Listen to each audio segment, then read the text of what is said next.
বলা না বলার জগতে আপনাকে স্বাগত জানাই। ছোট গল্প কারশেড, রচনা ও পাঠ সৌরভ হাওলাদার। গাঁয়ের ছেলে তপন 2-4 কিলোমিটার পথ হেঁটে পার হওয়ার অভ্যেস আছে। সূর্যসেন স্ট্রিটের আপিস থেকে শিয়ালদা স্টেশন মেরে কেটে 1.25 কিলোমিটার রাস্তা। আজ বৈশাখ মাসের শুরুতে দুপুর 12:30টায় এই রাস্তাটুকু পার হতে যেন প্রাণ বেরিয়ে গেল। শেষ কবে এমন আগুনের হলকা গায়ে লেগেছে মনে পড়ে না। অন্যদিনে যে রাস্তাতে লোকজনের জন্য চলাফেরা দায়, সেই রাস্তা আজ একেবারে শুনশান। একটা কুকুর বিড়ালও চোখে পড়ছে না। রাজপথ থেকে ধোঁয়া উঠছে, দৃষ্টি ঝাপসা লাগছে। কোনো রকমে হাঁপাতে হাঁপাতে প্ল্যাটফর্মের ছাউনির নিচে এসে প্রাণ যেন ফিরে পেল। একজন হকার লেবু জল বিক্রি করছিল। তার কাছে এসে ইশারায় জল দিতে বলে। গলা দিয়ে স্বরও বেরোতে চাইছে না। পরপর 3 গ্লাস জল মরুভূমি পার করে এসে উটের মতো চোঁ চোঁ করে শেষ করে। ততক্ষণে শান্তিপুর লোকাল ভোঁ বাজিয়েছে। কোনো রকমে জলের পয়সা মিটিয়ে ছুটে গিয়ে কামরার হাতল ধরে শরীরটাকে তুলে দেয়। এই গরমের মধ্যে রাস্তায় লোক নেই, অথচ ট্রেনের কামরায় গুচ্ছ ভিড়। ঠেলাঠেলি করতে করতে চেয়ারের গলিতে ঢুকে দেখে একদিকের বেঞ্চে 3 জন বসে আছে। ওদের উদ্দেশ্যে বলে, একটু চেপে বসুন না, আরেকজন হয়ে যাবে। বোঝা যায় লোকগুলো বেশ বিরক্ত। শিয়ালদা মেন লাইনে এ অঘোষিত নিয়ম। 3 জনের আসনে ঠাসাঠাসি করে 4 জন বসে। গরমের জন্য 4র্থ জনের অস্তিত্ব উৎপাত মনে হলেও তপনের কিছু যায় আসে না, সে বসবেই। এ তার ডেইলি প্যাসেঞ্জারির অধিকার। ঘামে জবজবে গরম রসগোল্লার মতো শরীরটা নিয়ে টুক করে 3 জনের ফাঁকে 4 নম্বর হয়ে নিজেকে গুঁজে দেয়। পকেট থেকে রুমাল নিয়ে কপাল মুছে বলে, দুপুরবেলাতেও কেমন ভূতের মতো ভিড়। পাশ থেকে একজন শিরিঙ্গে মার্কা লোক বলে ওঠে, কি মুশকিল, ভিড়ের জন্য কি ভূতেরা দায়ী? হ্যাঁ, তারা তো কবেই ভিড় ফাঁকা করে চলে গিয়েছে। চলে কি আর যায়, সব আশেপাশেই থাকে। রাত বাড়লে শ্মশানঘাটে, পোড়ো বাড়িতে, ফাঁকা মাঠের তাল গাছে সব সম্মেলন করে। লোকটা যেন উত্তরের জন্য মুখিয়ে আছে। এই দেখো, খালি ভূতেদের গাল পাড়ছে। ভূতেরা ওই সব জায়গাতে কেন যাবে? কেন যাবে সে তেনারাই বলতে পারবেন, আমি সেসব জানি না। তবে টিভিতে সিনেমায় দেখায় গা ছমছম অন্ধকার, আর পিছনে গ্যাস গ্যাস খ্যাস খ্যাস আওয়াজ ছাড়া তারা ফ্রেমেই আসেন না। সেসব সিনেমাওয়ালারা ফর্মুলার বাইরে বেরোতে পারেনি। তপন বলে, না হে, শুধু ফর্মুলা কেন, ভূতেদের ক্ষমতা থাকলে ধর্মতলার মোড়ে কিংবা হাওড়া ব্রিজের উপরে বসে দিনের বেলায় পিলে চমকানো হাসুক দেখি। যত সব গাঁজাখুরি। লোকটার সঙ্গে সঙ্গে আশেপাশে সহযাত্রীরাও তপনের দিকে অবাক চোখে ফিরে তাকালো, যেন খুব অন্যায় কথা বলে ফেলেছে। গরমে তপনের আবার ঘাম হতে শুরু করেছে। ভেবেছিল ট্রেন চালু হলে জানালা দিয়ে বাতাস আসবে। বাতাস আসছে, সে যেন আগুনের হলকা। সকলেরই কম বেশি ঘর্মাক্ত অবস্থা। কেমন একটা আঁশটে গন্ধ পাচ্ছে তপন। ঘামের গন্ধ মনে করে নাক সরিয়ে নেওয়ার চেষ্টা করে। সেই শিরিঙ্গে লোকটি বলে, গরম কি কেবল এবারই পড়ল? 2009 সালে এপ্রিল মাসে প্রায় 8 দিন 40-এর ওপরে পার হচ্ছিল। 2010 সালে 2 দিন, তারপর 14 আর 16 সালেও টানা 5 দিনের ওপর এমন গরম ছিল। তখন অবাক হয়ে বলে, বাবা, আপনার তো দেখি সব তথ্য মুখস্থ। হবে নাই বা কেন? আমি তো আবহাওয়া অফিসেই কাজ করতাম। করতাম কেন? ছেড়ে দিলেন কেন? ছাড়িয়ে দিল। সে কি ঘুষটুসের ব্যাপার নাকি? আপনাদের দপ্তরেও ওসব চলে নাকি? শিরিঙ্গে লোকটি একটু রহস্য মুখ করে হাসে। তখন হাত উল্টে বলে, তা নিশ্চয়ই অনেক কামিয়ে নিয়েছেন। জানেন তো, আমার বউ খালি গঞ্জনা দেয়, কত লোক কত কি চুরি করছে। লাটকে লাট টাকা খাটের তলাতে পড়ছে। আর আমি নামেই সরকারি চাকরি, 1 টাকাও ঘুষ নিতে পারলাম না। বড্ড লজ্জা হয় জানেন, সমাজে মুখ দেখাতে পারি না। শিরিঙ্গে লোকটি মুখ বিকৃত করে, যেন কথা বিশ্বাস হয় না। তপন খেয়াল করে মুখটা বেঁকে কেমন অদ্ভুত হয়ে গেল। সচরাচর এমন ভয়ঙ্করভাবে কাউকে মুখ ভেঙাতে দেখেনি। আর কথা না বাড়িয়ে চুপ করে যায়। ট্রেনের দুলুনিতে কিছু একটা এমন আছে যে ওই রোদেও ঘুম ডেকে আনে। তখন ঘুমিয়ে পড়ে। কতক্ষণ ঘুমিয়েছিল জানে না। ঘুম ভেঙে খেয়াল করে এখনো ট্রেনে বসে আছে, আশেপাশে কেউ নেই। তবে কি শান্তিপুর এসে গেছে? কিন্তু জানলা দিয়ে বাইরে তাকিয়ে কোনো কিছু পরিচিত মনে হচ্ছে না। চোখ একটু ঠাউর হলে বোঝে আশেপাশে আরও অনেক ট্রেন দাঁড়িয়ে, আর নিচে জল, কাদা, তেল, কালি ভরে আছে। কোনো রকমে হাঁচড় পাঁচড় করে তপন কামরা থেকে নিচে নামে। একদিকে একটা স্টিম ইঞ্জিন দাঁড়িয়ে। আজকাল এই যন্ত্র দেখাই যায় না।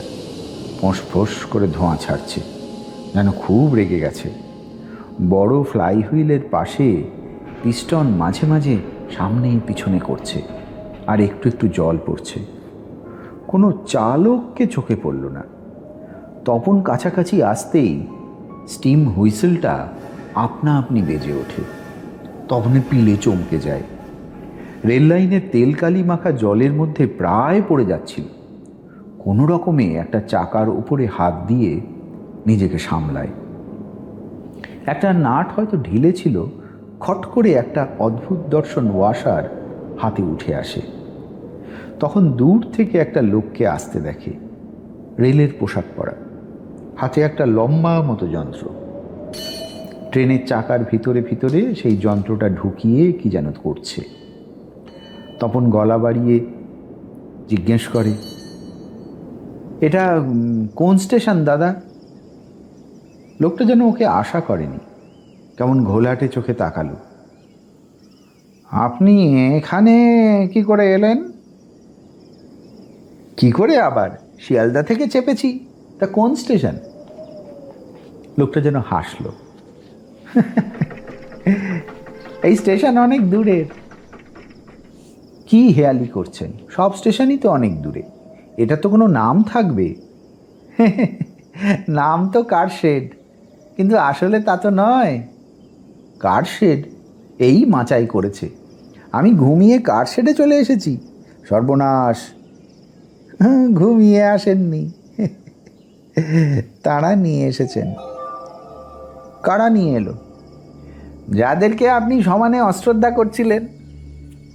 একে বাড়ি পৌঁছতে কত দেরি হয়ে গেছে, তার উপর এইসব অভিযোগ শুনে তপন প্রায় কেঁদে ফেলার জোগাড়। আমি আবার কাকে অশ্রদ্ধা করলাম? কি মুশকিল, আপনি বলেননি ভূতের মতো ভিড়, রাতের বেলা শ্মশানে ভয় না দেখিয়ে দিনে দুপুরে ভয় দেখাতে? আরে সে তো কথার কথা। তা বললে কি হবে? তেনাদের পেস্টিজে লেগেছে, তাই গোটা ট্রেন সমেত আপনাকে শান্টিং করে দিয়েছে।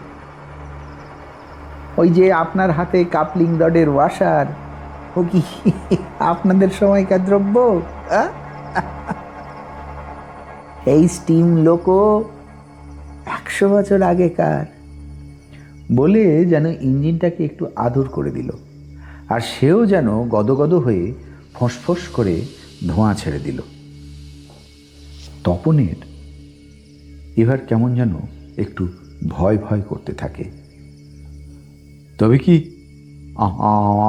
আমার সঙ্গে যারা ছিল তারা সবাই ভূত? লোকটি কোনো উত্তর করে না, শুধু চোখ দিয়ে হাসে। তারপর দণ্ডযন্ত্রটা দিয়ে গাড়ির চাকা পরীক্ষা করতে থাকে। তখন কোনো উত্তর না পেয়ে নিজে নিজেই বলে, বললেই হলো ভূত? হ্যাঁ, এই ভর দুপুরে আমার সাথে ঠাট্টা? তা আপনি ঠাট্টা ভাবলে ঠাট্টা। আপনার চারপাশে যারা ছিল তারা প্রত্যেকেই রেলে কাটা পড়ে প্রেতজনি প্রাপ্ত হয়। কি যা তা বলছেন? এই কথাটাই যদি মাঝরাত্রিরে বলতাম বিশ্বাস করতেন। তপন বলে, আচ্ছা যদি বিশ্বাস করেও নি, কিন্তু আমার যে শান্তিপুর যাওয়ার কথা, তার কি হবে? লোকটি তপনের দিকে না তাকিয়ে বলে, এর চেয়ে শান্তির জায়গা আর কোথায় পাবেন? তপন অবাক হয়ে বলে, তার মানে? লোকটি এবার হাসে, এই যে এতদিন হয়ে গেল, আপনার কি খিদে পেয়েছে না তেষ্টা পেয়েছে? তপন কথার অর্থ বুঝতে পারে না। তা ঠিক খিদে তেষ্টা পায়নি ঠিকই, আসলে শিয়ালদায় 3 গ্লাস শরবত খেয়েছিলাম তো। তপনের কথা শেষ করতে পারে না। লোকটা কেমন উৎকটভাবে হেসে ওঠে। সঙ্গে সঙ্গে ওই স্টিম ইঞ্জিনের স্টিম হুইসেলও তারস্বরে চিৎকার করে ওঠে। তপনের শরীরে কাঁটা ফুটে ওঠে।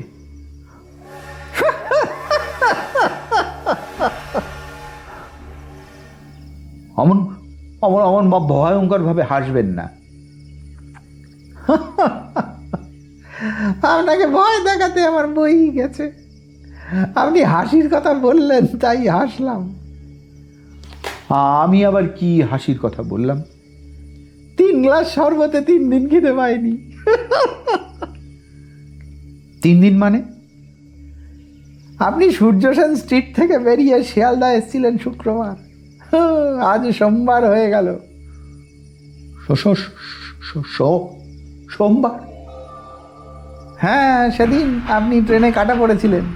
শরীরটা এখনো আপনার NRS এর মর্গে আছে। আপনার বাড়ির লোক নিতে আসেনি। বিশ্বাস না হয় গিয়ে দেখে আসুন।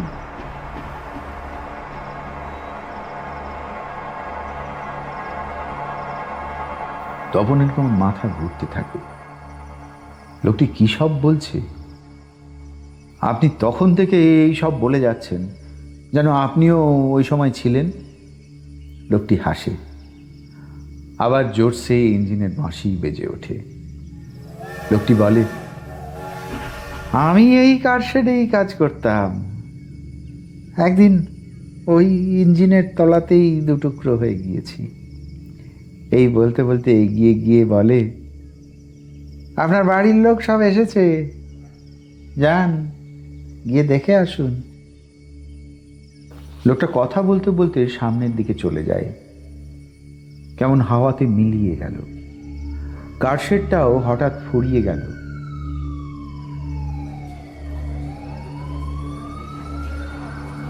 সামনেই মর্গ।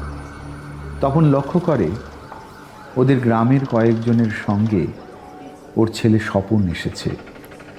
মর্গ থেকে একটা আপাদমস্তক সাদা কাপড়ে মোড়া একটা দেহ বার করে আনছে। চারিদিকের ব্যান্ডেজের ভিতর শুধু মুখটা খোলা আছে। ভালো করে দেখবার জন্য ভিড় ঠেলে এগিয়ে যায়। স্বপনকে ডাকে, এই সপু, আমি এখানে, তোরা কাকে খুঁজছিস? তপনের ডাক শুনে গ্রামের লোকজন ফিরে তাকায়। তারপর সবাই হৈ হৈ করতে থাকে, আরে 3 দিন ধরে তোমায় গরু খোঁজা খুঁজছি, কোথায় ছিলে? তপন কি উত্তর করবে বুঝতে পারে না।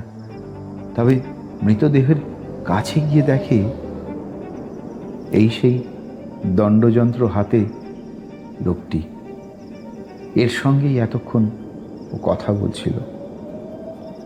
হঠাৎই গা শিরশির করতে থাকে। বোধহয় মাথা ঘুরছে, পড়ে যাবে মনে হচ্ছে। ঠিক তখন স্বপন এসে বাবাকে পাশ থেকে ধরে ফেলে। ধীরে ধীরে বলে, শরীর খারাপ লাগছে, চলো ওই শেডের নিচে গিয়ে একটু বসবে। তখন আতঙ্কে বলে ওঠে, না না না না, কার শেড না। সঙ্গে সঙ্গে হাতের মুঠো আলগা হয়ে কিছু একটা গড়িয়ে পড়ে। স্বপন আর গ্রামের লোকজন ততক্ষণে তপনকে একটা দোকানের শেডের নিচে বসিয়েছে। ভিড়ের মধ্যে কেউ সেই গড়িয়ে যাওয়া জিনিসটা কুড়িয়ে এনে তপনের সামনে এসে দাঁড়ায়। তপন বুঝতে পারে এই শিরিঙ্গের লোকটির অস্তিত্ব আর কারো চোখে ধরা পড়ছে না। আবার সেদিনের ট্রেনে পাওয়া আঁশটে গন্ধটা ফিরে এসেছে। লোকটা হেসে হেসে তালুতে ওয়াশারটা দেখিয়ে বলে, এইটে হাতে ছিল বলে এ যাত্রা বেঁচে রইলে, নইলে ওই ব্যান্ডেজের নিচে আজ তোমার শরীরই থাকতো। তপন হাত জোর করে থাকে, মুখে কথা জোগায় না। লোকটি আবার বলে, মনে থাকে জানো, দিনে দুপুরে কাউকে ভূত বলে অপমান করো না। কথাটা বলে সোজা ভিড়ের মধ্যে ঢুকে গেল। কেউ কিছুই বুঝতে পারল না। তপনের সবকিছু গুলিয়ে যেতে থাকে। মুখ তুলে একজনকে জিজ্ঞেস করে, আজ আজ কি বার? লোকটি খুব বিরক্ত হয়ে বলে, কেন, তোমার কি মনে হচ্ছে? এতক্ষণ শুনলেন ছোট গল্প কারশেড। রচনা ও পাঠ সৌরভ হাওলাদার। বলা না বলার জগতে এমন নানা কাহিনীর হদিশ থাকছে। অনুগ্রহ করে চ্যানেলটি শেয়ার, লাইক এবং সাবস্ক্রাইব করুন।